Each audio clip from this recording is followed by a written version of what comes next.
দুঃখ এমন এক অনুভূতি যেটা আমরা চাই বা না চাই, আমাদের জীবনে এটা অবশ্যই আসবে। আমাদের মনকে বিব্রত করে তুলবে, আমাদের মনকে বিচলিত করে তুলবে। কখনো ভেবে দেখেছেন এই দুঃখ আমাদের জীবনে কেন আসে, কিভাবে আসে? যদি আপনি মন দিয়ে চিন্তা করেন তাহলে আপনি বুঝতে পারবেন যে এই দুঃখের অনুভূতি পরিস্থিতির থেকে বেশি মানসিকতার থেকে বেশি আশেপাশের লোকজনের সাথে জড়িয়ে। কারণ আশেপাশের লোকজনেরাই আপনার জন্য পরিস্থিতি তৈরি করেন, যা ভালোও হতে পারে আবার খারাপও। আপনার আশেপাশের লোকজনেরাই আপনার মানসিকতাকে প্রভাবিত করে, হয় তাকে ভালো করে অথবা খারাপ করে। আমাদের জীবনের অর্ধেক দুঃখ এই কারণে যে আমরা তাদের উপরে আশা রাখি যাদের ওপরে কোনো আশা রাখা উচিত নয়, আর অর্ধেক দুঃখ এই কারণে যে আমরা তাদের উপরে সন্দেহ করি যাদের ওপর সেটা করা উচিত নয়। তাৎপর্য এটাই যে মানুষকে চেনার চেষ্টা করতে থাকুন। যেদিন আপনি এটা বুঝে যাবেন যে কে সুজন আর কে দুর্জন, সেই দিন এই দুঃখ আপনার জীবন থেকে দূরে কোথাও চলে যাবে। রাধা রাধা। কিছুদিন আগে আমরা কথা বলেছিলাম যে আমাদেরকে নিজেদের বিবেকের সাহায্যে সুজন আর দুর্জনকে চিনতে শিখতে হবে। কিন্তু কিভাবে চিনব? কি গুণ থাকে তাদের? সুজন কি সে যে আস্তিক হয়, যে ঈশ্বরকে বিশ্বাস করেন, যে তাকে ভয় পান? নাকি দুর্জন সে যে ঈশ্বরকে বিশ্বাস করেন না, তাকে ভয় পান না, শুধুমাত্র নিজের কাজ করে যান? আপনাকে বলে দিই, এই সুজন না তো আস্তিক হয় আর না তো নাস্তিক, তারা বাস্তবিক হয়। তাহলে আসুন আর বাস্তবিকতাকে চিনুন আর জীবনে শুধুমাত্র আনন্দ লাভ করুন। আর আমার সাথে ভালোবেসে বলুন রাধা রাধা। কখনো আপনি কোনো কুমোরকে দেখেছেন যারা মাটির পাত্র বানায়? প্রথমে সে ভিজে মাটি মাখে, তারপর তাকে গড়ে, তারপর তাকে চাকায় দিয়ে সঠিক আকার দেয়। যদি আকার ঠিক না হয় তা তক্ষুনি ঠিক করে দেয়, কারণ সে এটা জানে যে একবার এটা আগুনের তাপে দিয়ে দিলে, একবার এটা শুকিয়ে গেলে তারপরে এর আকার কখনোই বদলানো যায় না। এখানে লুকিয়ে আছে একটা শিক্ষা, সমস্ত মাতা পিতার জন্য একটা শিক্ষা। মাতা পিতাও তো এরকমই হন, তাদের নিজেদের সন্তানকে সঠিক সময় মতো শ্রেষ্ঠ শিক্ষা দেওয়া উচিত। মাতা পিতা যেন কখনো তাদের বিধাতা না হতে চান, কিন্তু প্রতিটা মুহূর্তে সবসময় চেষ্টা করুন তাদের সঠিক পথ দেখানো, কখনো কোমলতা দিয়ে, কখনো ভালোবাসা দিয়ে, আর কখনো কঠোর হয়ে। তার জীবনকে, তার ব্যক্তিত্বকে আকার দেওয়ার চেষ্টা করুন। কারণ যেমন মাটি একবার শুকিয়ে গেলে তারপর সেই পাত্রের আকার বদলানো যায় না, ঠিক সেইভাবেই আয়ুর বৃদ্ধির সাথে সন্তানের শিক্ষা কখনোই বদলানো যায় না। তা মনে রাখবেন। রাধা রাধা। নদী হোক বা সাগর হোক, নৌকা আমাদের এটা পার করতে সাহায্য করে। এই নৌকা কখনো কখনো ডুবেও যায়। এবারে এখানেই লুকিয়ে রয়েছে একটা শিক্ষা। অটল জলে এই নৌকা থাকে, তবুও ডুবে যায় না। এটা তখন ডুবে যায় যখন সেই জল নৌকায় প্রবেশ করতে থাকে। যখন জলের স্তর আস্তে আস্তে নৌকায় বেড়ে যায়, তখন নৌকা ডুবে যায়। এবার এটা আমাদের সাথেও হয়। বাইরের সমস্ত সমস্যা, সমস্ত বিপদ, সমস্ত সংকট, সমস্ত দুঃখ, এই সব আমাদের ততক্ষণ ভাঙতে পারে না যতক্ষণ না আমরা এদের আমাদের অন্তরে প্রবেশ করতে দিই। একবার এরা প্রবেশ করে গেলে আমরা ভেঙে গড়িয়ে যাব, ডুবে যাব। এই মনে আগেই প্রেম আর বিশ্বাস ভরে ফেলুন। জীবনে যত বড় বিপদই আসুক না কেন, আপনাকে কখনো ভাঙতে পারবে না। রাধা রাধা। হাতের কত রকম রূপ হয়। কিছু স্নেহের সাথে আপনাকে স্পর্শ করে, তো কিছু প্রহার হিসেবে বর্ষিত হয়। কিছু বন্ধুত্বের নামে আপনার দিকে অগ্রসর হয়, তো কিছু শত্রুতার দিকে আপনাকে টেনে নিয়ে যায়। কিন্তু কখনো ভেবে দেখেছেন যে কোন হাত বেশি মূল্যবান? যখন আপনি সফল, যখন আপনি ভালো কাজ করেন, তখন কিছু হাত আপনার জন্য করতালি দেয়, আর কিছু হাত এমন হয় যা আপনার কাঁধ স্পর্শ করে যখন আপনি জীবনে সব থেকে অসফল হন, যখন আপনি ভেঙে পড়েন। তাই করতালি দেওয়া সেই হাত, আপনার প্রশংসা করা সেই হাত, তার থেকে অনেক বেশি দামি সেই হাত যা আপনাকে তখন আশ্বস্ত করে যখন আপনি এমন সময় কাটাচ্ছেন যা আমরা কেউ কাটাতে চাই না। সেটা আপনার সম্বল হয়ে ওঠে, আর এই সম্বলই আপনাকে জীবন অতিবাহিত করার শক্তি প্রদান করে। তাই একে অপরের সম্বল হয়ে থাকবেন, জীবনে সব সময় ভালো থাকবেন। রাধা রাধা। মানুষ, প্রত্যেক মানুষ কাউকে ভালোবাসে, কাউকে ঘৃণা করে, কাউকে সম্মান করে, আবার কাউকে তিরস্কারও করে। মানুষ সবকিছু হতে পারে, সুস্থও হতে পারে, রোগীও হতে পারে, ধনীও হতে পারে, নির্ধনও হতে পারে, বন্ধুও হতে পারে, আবার শত্রুও হতে পারে। যদি কিছু না হতে পারে তা হলো অস্পৃশ্য, অচ্ছুত। ভগবানের কাছে সব থেকে বড় পাপ এই যে মানব শরীর, তা ঈশ্বর প্রদত্ত, তা তার মন্দির। প্রত্যেক শরীরে ব্রহ্মদেব বাস করেন। তাই শরীরের অপমান করা, সেটা ছোঁয়া থেকে দূরে থাকা, এটা কখনো করবেন না। এই জীবনে ছুত অছুত কখনো বিচার করবেন না। পরমেশ্বর যা দিয়েছেন তার সম্মান করতে শিখুন। আর আসুন আমার সাথে ভালোবেসে বলুন, রাধা রাধা। উপহার, উপহার কারোর জন্য বস্তু হতে পারে, তো কারোর জন্য অনুভূতি। কিন্তু এই উপহার সকলের ভালো লাগে। এবার যদি জিজ্ঞেস করা হয় যে উপহার কিরকম হওয়া উচিত, তাহলে কেউ বলবে যে উপহার এমন হওয়া উচিত যার সাথে আমরা সোনা রূপোর তুলনা করতে পারি। কেউ বলবে এমন উপহার হওয়া উচিত যা পেলে কারোর মন খুশি হয়ে ওঠে, সে আনন্দ উপভোগ করে। ব্যক্তি উপহার যা দিচ্ছে তা নির্ভর করছে তার আর্থিক অবস্থার উপরে। কিন্তু উপহার যাই হোক না কেন, তাতে একটা অনুভূতির অভাব কখনোই থাকা উচিত নয়। আর সেই অনুভূতি হলো ভালোবাসার অনুভূতি। তাই মনে রাখবেন, ভালোবাসার থেকে বড় উপহার আর কিছুই নেই। আর যদি ভালোবাসার এই উপহার আপনি লাভ করেন, তার থেকে বড় আর কোনো সম্মান নেই। রাধা রাধা। কখনো কোনো বাচ্চাকে দেখেছেন? কত কিছু ঘটতে থাকে তার জীবনে। শৈশব থেকে বেড়ে ওঠা অবধি অসংখ্য অনুভূতি অনুভব করে সে। কখনো পড়ে যায়, কখনো আহত হয়, কখনো জ্ঞান লাভ করে, কখনো কষ্ট সহ্য করে, তো কখনো আনন্দ উপভোগ করে। কিন্তু মনে রাখে সে শুধুমাত্র আনন্দের মুহূর্তগুলি। এবার শুধু একবার আপনার জীবনের প্রারম্ভের দিকে তাকিয়ে দেখুন, আপনার শৈশবে তাকিয়ে দেখুন। আপনি দেখবেন বেশিরভাগ যেসব স্মৃতি আপনার মনে আছে সেগুলি সমস্ত ভালো মুহূর্তের, খারাপ মুহূর্তের নয়। সেই জন্য শৈশব সব থেকে সুখী হয়, এতে নিশ্চিন্ত থাকা যায়। সেই জন্য আজ আপনি যতই বড় হয়ে উঠুন না কেন, খারাপ স্মৃতি, খারাপ ঘটনা সব ভুলে যাওয়ার চেষ্টা করুন। একবার খারাপ ঘটনা ভুলে যাওয়ার অনুভূতি আপনার হয়ে গেলে তখন মনে রাখবেন, যতই কঠিন পরিস্থিতির মুখোমুখি আপনাকে হতে হোক, তার মোকাবিলা করতে আপনি সক্ষম। রাধা রাধা। উৎসব, পুজো, পার্বণ আমাদের জীবনে উল্লাস ভরে দেয়। এবার দীপাবলির উৎসব এসেছে।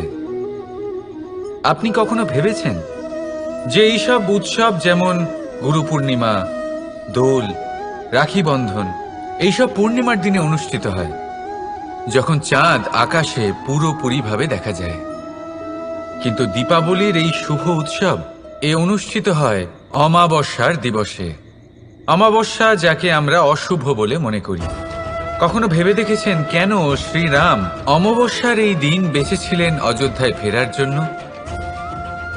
একদিন পরে বা একদিন আগেও তো আসতে পারতেন উনি, কারণ উনি এই সংসারকে একটা বার্তা পৌঁছে দিতে চেয়েছিলেন যে মুহূর্ত নয়, কর্মই আসল।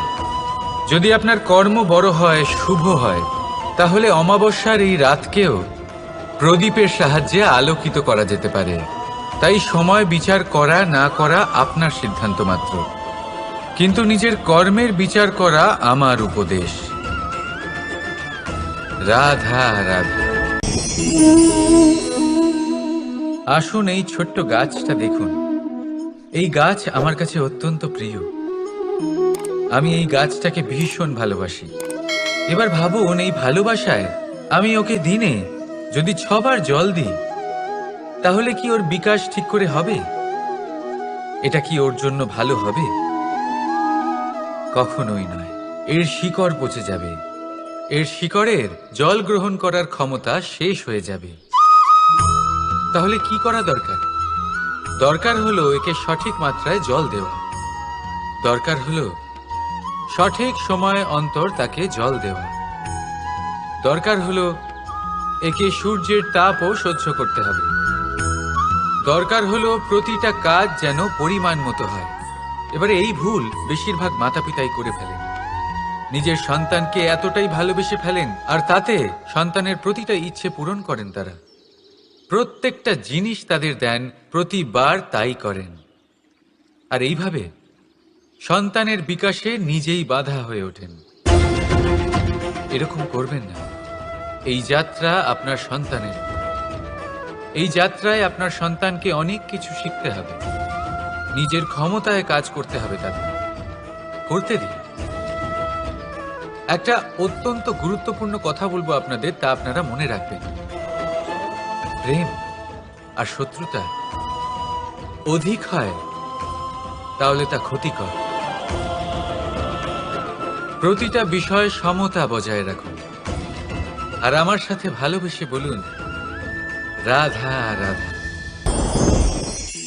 পাদুকা, খড়ম আমাদের জীবনে কতটা গুরুত্বপূর্ণ হয়। যখনই আমরা এটা পায়ে পড়ে হাঁটি, এটা আমাদের রক্ষা করে কাঁটা থেকে, ছোট পাথর থেকে। এটা আমাদের সুরক্ষিত রাখে। কিন্তু যদি এটাকেই আমরা অন্য দৃষ্টিভঙ্গি দিয়ে দেখি, তাহলে এই পাদুকার জন্যই হাঁটার সময় পেছন থেকে আমাদের পায়ে কাদা লেগে যায়। এরকম মানুষও আমাদের জীবনে থাকে, যে থাকে তো আমাদের সাথেই, কিন্তু এরাই আমাদের পিঠ পিছে কাদা ছোড়ে। এবার হাঁটার সময় যখন আপনার পায়ে কাদা লাগে আপনার পাদুকার জন্য, আপনার নজর সেদিকে থাকে না। আপনার নজর থাকে সামনের দিকে, কারণ সেটাই আপনার লক্ষ্য, সেটাই আপনার পথ, আর সেটাই আপনার করা উচিত। তাই মনে রাখবেন, আপনার পা ধরে সেই টানতে পারে যে আপনার পেছনে রয়েছে, আর আপনার নজর সেখানে নয়। সবসময় সামনে নিজের লক্ষ্যে থাকা উচিত। প্রতি মুহূর্তে নিজের লক্ষ্যের দিকে তাকিয়ে থাকুন। সবসময় জীবনের সামনে এগোতে থাকুন। আর রাধা রাধা। মানুষ এক সামাজিক প্রাণী। সমাজে ঘোরাফেরা করে, অন্য মানুষ খুঁজে বেড়ায়, সম্পর্ক তৈরি করে, সেটাকে গড়ে তোলে, সুখ দান করে, সুখ লাভ করে, নিজের দুঃখকে কম করে। কিন্তু একটা জিনিস সে বোঝে না, কোন ব্যক্তি আপন আর কোন ব্যক্তি পর। দেখুন, আপন সে নয় যে সুখের সময় আপনার সাথে থাকে। আপন সে যে দুঃখের সময়ে শুরু থেকে শেষ অবধি আপনার সঙ্গে থাকে। তাই খেয়াল রাখবেন, সুখের সময় যে আপনার সাথে থাকে তারা সেই ব্যক্তিগণ যাদের আপনি পছন্দ করেন। কিন্তু যে দুঃখের সময়, সমস্যার মধ্যে, কষ্টের ও একাকিত্বের মধ্যে আপনার সাথে থাকে, আপনাকে সব সময় সঙ্গ দেয়, তারা সেই ব্যক্তি যারা আপনাকে পছন্দ করে। এবারে কাকে আপনি আপন বানাবেন আর কাকে পর, সিদ্ধান্ত আপনার। রাধা রাধা। নাম কত সাধারণ একটা বিষয়। প্রত্যেক মানুষ যে জন্ম নেয় তাকে একটা নাম দেওয়া হয়, যা সে পেয়ে থাকে তার মাতা পিতার দ্বারা, না হলে তার গুরুর দ্বারা, বা কোনো আত্মীয়ের দ্বারা, বা কোনো কাছের মানুষের দ্বারা। এই নামের সাথেই সে আস্তে আস্তে বেড়ে ওঠে। কিন্তু এটাই কি সেই নাম? এই নামই কি সবকিছু? কখনোই নয়। একটা নাম সেটা যা আপনি জন্মের সময় লাভ করেন, যে নামে আপনি কর্মের পথে অগ্রসর হন। আরও একটা নাম সেটা যা আপনি আপনার কর্মের দ্বারা অর্জন করেন, আর এই নামেই আপনাকে সবাই যুগ যুগ ধরে মনে রাখে। আপনার আসল নাম সেটা নয় যা আপনাকে জন্মের সময় দেওয়া হয়েছিল। আপনার আসল নাম সেটা যেটা আপনি আপনার কর্ম দ্বারা লাভ করেছেন, কারণ সেই লাভের পেছনে প্রচুর প্রয়াস লুকিয়ে থাকে, অনেক পরিশ্রম লুকিয়ে থাকে। কিন্তু যদি আপনি চান যে মানুষ আপনার নাম মনে রাখে, তাহলে আপনাকে কর্মের পথে অগ্রসর হতেই হবে, শুভ কর্ম করতে হবে, অনর্গল চেষ্টা করে যেতে হবে, মহান কাজ করতে হবে।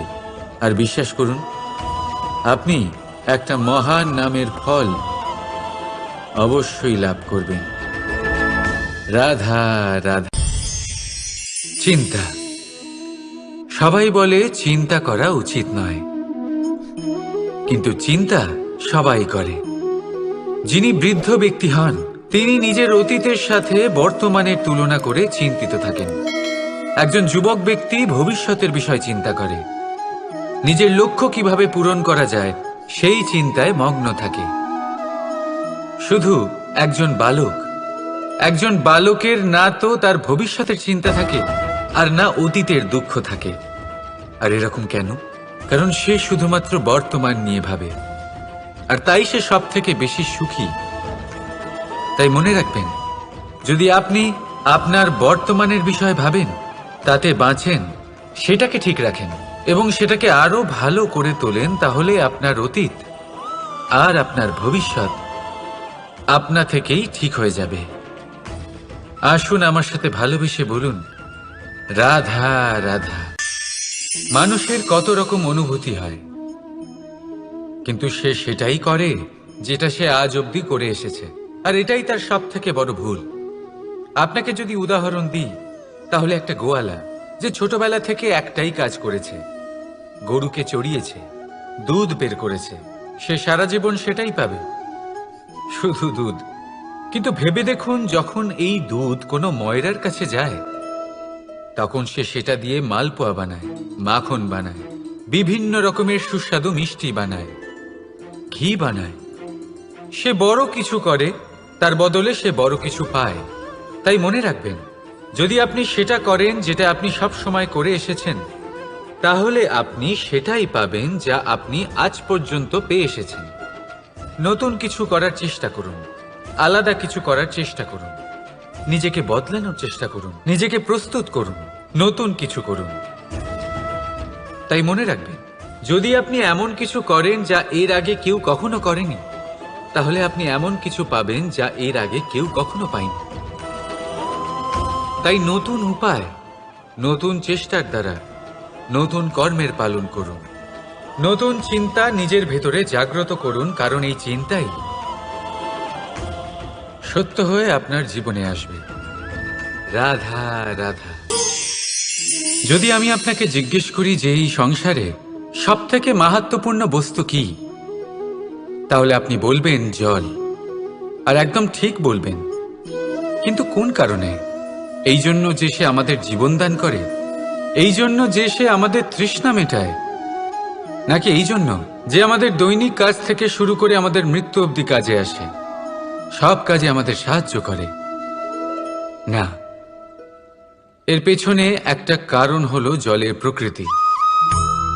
ভেবে দেখুন, সমুদ্রের এই জল সূর্যের তাপ সহ্য করে বাষ্পীভূত হয়, তারপর উপরে গিয়ে মেঘে পরিণত হয়, তারপর সেই মেঘ রূপে প্রবাহিত হয়ে কোনো পর্বতের সাথে ধাক্কা খেয়ে বর্ষা হয়ে এই পৃথিবীতে বর্ষিত হয়। আর এই পৃথিবীর ধূলিকণা এর মাটিকে নিজের মধ্যে ধারণ করে। মানুষের দ্বারা অন্য প্রাণীর দ্বারা যে ময়লা ছড়িয়ে পড়েছে তাকে নিজের মধ্যে ধারণ করে আর তারপর ফের অগ্রসর হয়ে পড়ে সমুদ্রের দিকে, সমুদ্রে মিশে যায়। কিন্তু তবুও আবার বাষ্পীভূত হওয়ার সময় সেই ময়লাকে সে সেখানেই ফেলে যায়, সেই ময়লাকে নিজের সাথে নিয়ে যায় না। ব্যাস, এটাই জলের প্রকৃতি, যা তাকে মহান করে তোলে। আপনিও আপনার জীবনে আপনার কর্ম করুন, মহান কর্ম করুন, ভালোভাবে করুন, কিন্তু সেই কর্মের সাথে যে অহংকার আসে সেটা নিজের মধ্যে প্রবেশ করতে দেবেন না। তার থেকে ওপরে উঠুন। আপনি নিজেকে জলের মতো হালকা অনুভব করবেন। রাধা রাধা।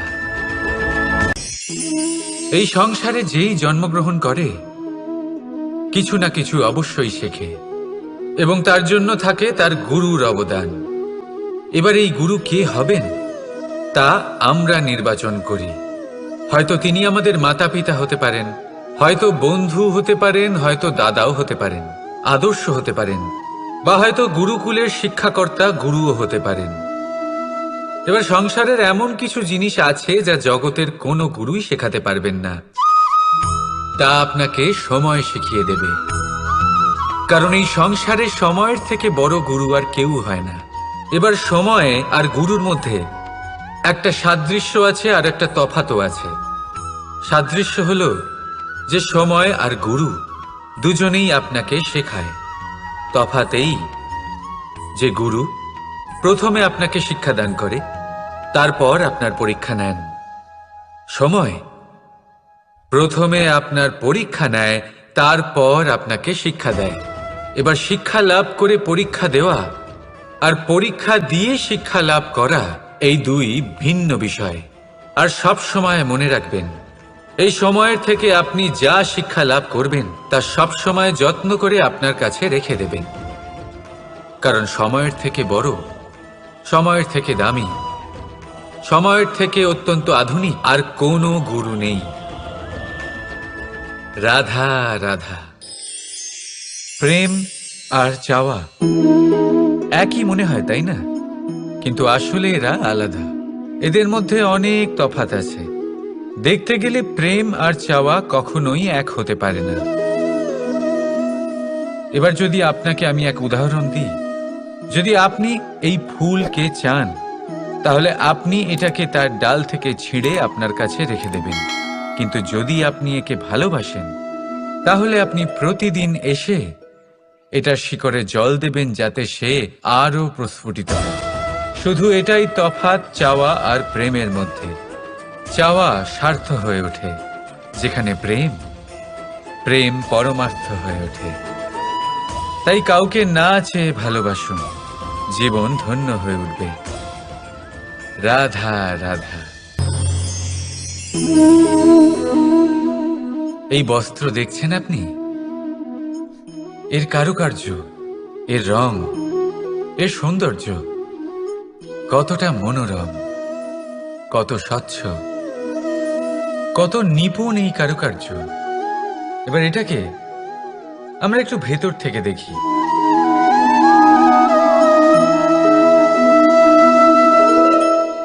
আপনি কি সেটাই দেখতে পাচ্ছেন যা আমি দেখতে পাচ্ছি?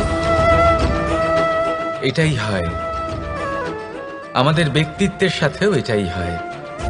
এই সমস্ত ঝামেলাগুলি মিটিয়ে নেওয়ার জন্য আমাদের সেই ঝামেলার মুখোমুখি হতেই হয়। তাই এই ঝামেলার দ্বারা কখনো ভয়ভীত হবেন না। এটাই আপনাকে একটা আনন্দময় জীবনের দিকে নিয়ে যাবে। রাধা রাধা।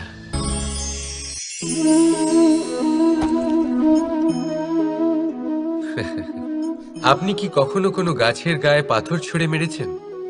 আজ না হোক, ছোটবেলায় কখনো না কখনো নিশ্চয়ই ছুঁড়েছেন। এখনো বাচ্চারা সেটাই করে থাকে। কিন্তু আপনি কি কখনো ভেবে দেখেছেন যে কেন সেই গাছের ওপরই পাথর ছুঁড়ে মারা হয় যাতে ফল থাকে? কোনো সাধারণ বা ফলবিহীন গাছের ওপর এত পাথর কেন ছোড়া হয় না? কারণ খুবই সহজ।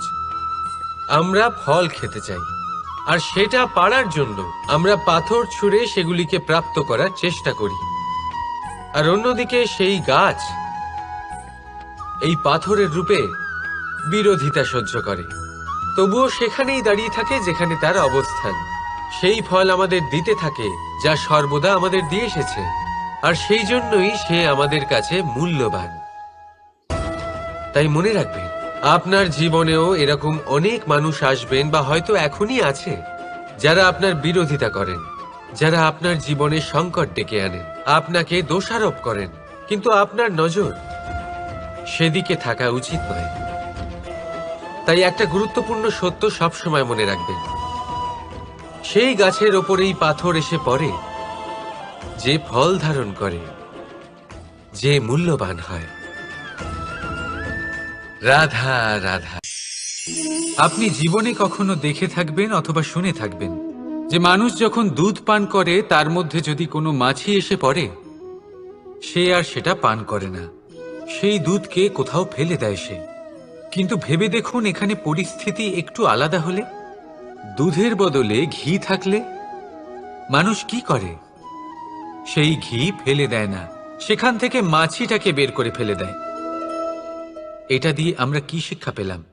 এটাই যে এখানে মাছি গুরুত্বপূর্ণ নয়, গুরুত্বপূর্ণ হলো সেই খাবার, ঘি। এবারে ভাবুন, দুধ আর ঘি এই দুই উৎপন্ন হয় গরু থেকে, তাহলে বেশি মাহাত্ম্য ঘিকে কেন দেওয়া হয়? তার কারণ, যে যত বেশি তাপ সহ্য করে সে তত উৎকৃষ্ট হয়, সে ততটা মূল্যবান হয়। এতটাই মূল্যবান যে যদি তাতে কোনো দোষও থাকে, মানুষ সেটা গ্রাহ্য করে না। তাই মনে রাখবেন, এই পুষ্টি অপুষ্টি এ শুধুই নামমাত্র,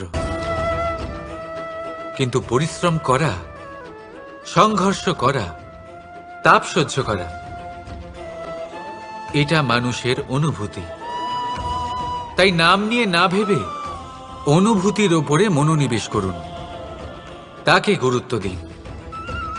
আর আসুন আমার সাথে ভালোবেসে বলুন, রাধা রাধা। ঈশ্বর লতা পাতাকে দাঁড়িয়ে থাকার শক্তি দেননি, ঈশ্বর এই শক্তি দিয়েছেন বৃক্ষকে। এই লতা পাতা বৃক্ষের সাহায্যে দাঁড়িয়ে থাকে, তাতেই বিকশিত হয়। এবার এই লতা পাতা দুই ধরনের হয়। প্রথম সে যে এই বৃক্ষতে বিকশিত হয়, ফুল ফুটিয়ে তোলে, নিজেকেও সুন্দর বানায়, বৃক্ষকেও সুন্দর বানিয়ে তোলে। দ্বিতীয় সে যে বৃক্ষকে পুরোপুরি শুকিয়ে দেয়, তার প্রাণ শক্তি তার থেকে কেড়ে নেয়, আর শেষে নিজেও ধ্বংস হয়ে যায়।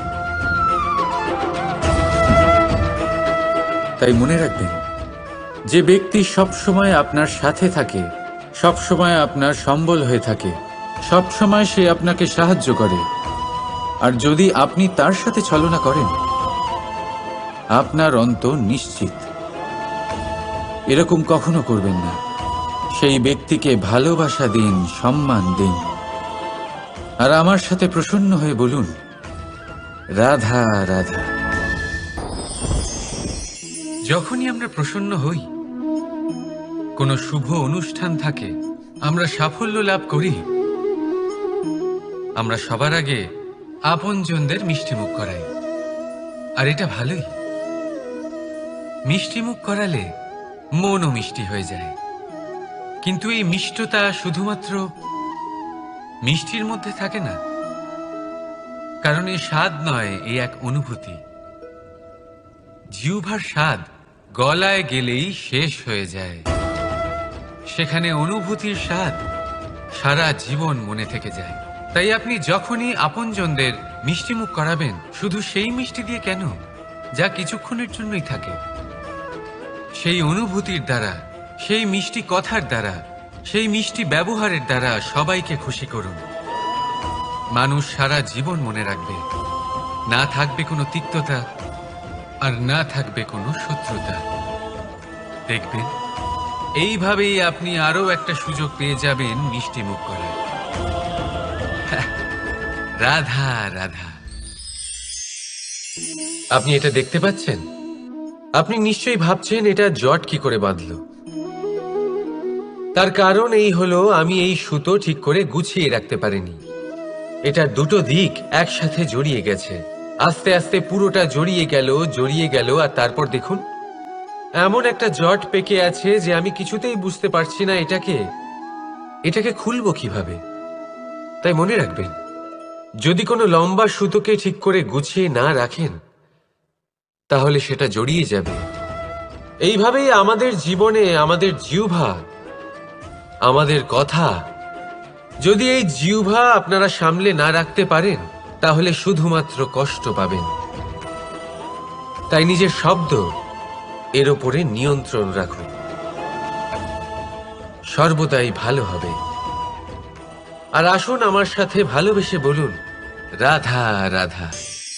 সমুদ্র মন্থন, আমরা সবাই জানি এ কিভাবে হয়েছিল। এই মন্থন থেকে কি কি পাওয়া গেছিল? অসংখ্য রত্ন পাওয়া গেছিল, বিষ পাওয়া গেছিল, অমৃত পাওয়া গেছিল। ঠিক সেইভাবেই আমাদের ভেতরেও একটা বিশাল সমুদ্র রয়েছে, যাকে আমরা নাম দিয়েছি মন।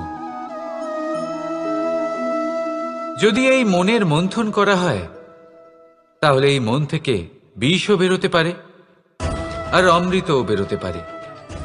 তাই মনে রাখবেন, আপনার যে এই জিহ্বা রয়েছে তা বিষও নির্গত করতে পারে, আবার অমৃত। খারাপ কিছুও করতে পারে, যদিও আপনার মনস্কামনা খারাপ নাও হয়। তাই সবসময় যখন আপনার মুখ থেকে শব্দ উচ্চারণ করবেন, এই মনের মন্থন করে তা করুন। আর আমার সাথে ভালোবেসে বলুন, রাধা রাধা। এই ডাল দেখুন, এই সুন্দর পুষ্প দেখুন। এই ডালের সৌন্দর্য হলো এই পুষ্প, আর এই পুষ্পের মেরুদণ্ড হলো এই ডাল। এবার কল্পনা করুন, যদি এই ডাল থেকে এই পুষ্পকে ছিঁড়ে নেওয়া হয়, তাহলে আপনি যাই করুন না কেন পুনরায় জোড়া লাগাতে পারবেন না। এবার যদি এটা আমাদের জীবনে হয়, আমাদের মানুষের, আমরা যদি কিছু পাই তাহলে সেটা সুরক্ষিত রাখি, আর যদি সেটা হারিয়ে ফেলি তাহলে দুঃখে জর্জরিত হই। এবার ফিরে আসি প্রকৃতির কথায়। দেখা যাক প্রকৃতি আমাদের কি শেখায়। এবার যদি এই পুষ্প এই ডালটা থেকে ছিঁড়ে যায়, আর যদি এই ডাল সবল থাকে, তাহলে কিছুদিন পরেই এই ডালে আবার নতুন ফুল ফুটবে। এবার এটা আমাদের জীবনেও ঘটবে, নিশ্চয়ই ঘটবে। সেটাই প্রকৃতি। সেই জন্য জীবনে আপনি যা হারিয়েছেন সেটার বিষয় না ভেবে, যা ফেলে এসেছেন তার বিষয় না চিন্তা করে, ভবিষ্যতে যা আপনি যত্ন করে রাখতে পারবেন, সাবধানে রাখতে পারবেন, সেগুলির প্রতি একাগ্র হন। বিশ্বাস করুন, এই মনরূপী ডালের ওপর সুখের ফুল সব সময় ফুটবে। রাধা রাধা। বৃক্ষের বীজ একটা সর্ষের দানার থেকেও ছোট হয়, কিন্তু যখন এটা বড় হয় তখন একটা বট গাছের মতো বৃহৎ আর মহান হয়ে ওঠে। গঙ্গা নদী, এর প্রারম্ভ হয় একটা ছোট্ট আর সরু স্রোত দিয়ে, তারপর সেটা বড় ধারায় বদলে যায়, তারপর সেটা নদীতে বদলে যায়, আর তারপর মহানদীতে পরিবর্তিত হয়। আপনি কি বুঝতে পারছেন যা আমি আপনাকে বোঝানোর চেষ্টা করে চলেছি? আমি আপনাকে বোঝাতে চাইছি যে প্রারম্ভ করার জন্য মহান হওয়ার কোনো প্রয়োজন নেই, কিন্তু হ্যাঁ, মহান হওয়ার জন্য প্রারম্ভ করা অত্যন্ত প্রয়োজনীয়। তাই শুরু করুন। আপনার ক্ষুদ্র এই প্রারম্ভ আপনার জন্য বৃহৎ হয়ে উঠতে পারে। শুরু করেই দেখুন না, আপনার গন্তব্য আপনার জন্য অপেক্ষা করে আছে। রাধা রাধা। মানুষ কতটা শক্তিশালী হয়, তার কতটা সামর্থ্য রয়েছে, সে কতটা প্রতিভাশালী হয়, এটা হয়তো বলার কোনো দরকারই নেই। আজকের দিনে সবাই জানে যে মানুষ কি না করতে পারে। মানুষ চাইলে সব কিছু করতে পারে। মানুষ যদি চায় মাছের মতো জলে সাঁতার কাটতে পারে। মানুষ যদি চায় হিমালয়ের মাথা নত করতে পারে। মানুষ যদি চায় সমুদ্র থেকে মুক্তো সংগ্রহ করতে পারে। মানুষ যদি চায় তাহলে আকাশের পাখির মতো বিচরণ করতে পারে। মানুষ চাইলে সব কিছু পেতে পারে সে, জ্ঞান, সম্পত্তি, পরিবার, সাফল্য, সবকিছু। যদি কিছু থাকে যেটা সে গ্রহণ করতে চায় না, সেটা হলো তার দোষ, তার ভুল। মানুষ এসব কখনো গ্রহণ করতে চায় না, কিন্তু যেদিন মানুষ তার দোষ বুঝতে পারবে, নিজের ভুল বুঝতে পারবে, সেটা স্বীকার করতে পারবে আর সেটা ঠিক করার পথে অগ্রসর হবে, তাতে সে সফলও হবে, সেদিন সে প্রকৃত রূপে মানুষ বলে গণ্য হবে। সেদিন সে মুক্তি লাভ করবে। ভুল সবাই করে, দোষ সকলের মধ্যে থাকে। সেটা গ্রহণ করুন, তা সংশোধন করার চেষ্টা করুন, জীবনে এগিয়ে যেতে পারবেন। আর আমার সাথে ভালোবেসে বলুন, রাধা রাধা। ধন আর মানুষের মনের মধ্যে একটা সম্পর্ক রয়েছে। সেই একই সম্পর্ক রয়েছে সুযোগ আর প্রয়াসের মধ্যে। মানুষ বলে, যদি আমি একটু ধন লাভ করি তাহলে আমি কিছু করতে পারি। ধন বলে, যদি তুই কিছু করিস তবে তোর কাছে আমি আসব। মানুষ বলে, আমি কোনো সুযোগ পেলে তবেই তো চেষ্টা করব। আর সুযোগ বলে, তুই প্রয়াস কর তবেই তো আমি দেখা দেব। সবসময় জীবনে সেই কামনা করবেন না যা আপনি অন্য কারোর থেকে বা এই সংসারের থেকে নিয়তির সাহায্যে পেতে পারেন। মনোসংযোগ করুন নিজের কর্মের ওপর, মনোসংযোগ করুন তার ওপর যা আপনার হাতে আছে। অনবরত চেষ্টা করুন, না কোনো আশা করে, না কোনো আকাঙ্ক্ষা নিয়ে।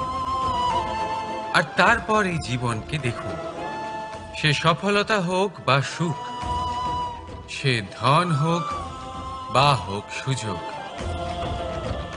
সব নিজে থেকেই আপনার কাছে আসবে। রাধা রাধা। এটা দেখতে পাচ্ছেন? আপনি নিশ্চয়ই জানেন এটা কি।